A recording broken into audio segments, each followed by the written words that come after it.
जय श्री राम। आजकल एड़ो समय आयो है कि पहला अगर भाई रे माथे कोई दिक्कत होती या कोई लड़ाई हो जाती या कोई घर में कोई घटना घट जाती ना, तो वो पहला अब भाई ने आन कहतो और परिवार ने आन कहतो कि भाई एड़ी एड़ी बात होगी है। तो मेरा भाई परिवार कहता मैं तार आगे हूं, तू डर मत।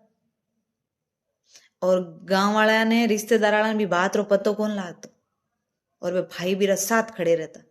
और आजकल एड़ी स्थिति आ गई कि जके घर माते प्रॉब्लम आवे ने बीर घरे कोई घटना घट जावे नी, तो वो लुकावनी चाहे भाइयों बी देणु, तो वो कम परेशान है, भाइयों ज्यादा परेशान है के काल ने इया ने ध्यान पड़ गयो तो ए सबू ज्यादा मजा ले, सबू ज्यादा खुश हुई।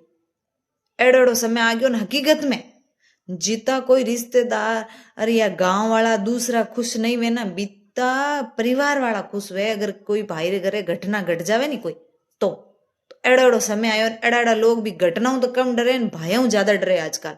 हकीकत है, अगर मैं हकीकत बताऊं तो कमेंट में जरूर बताना।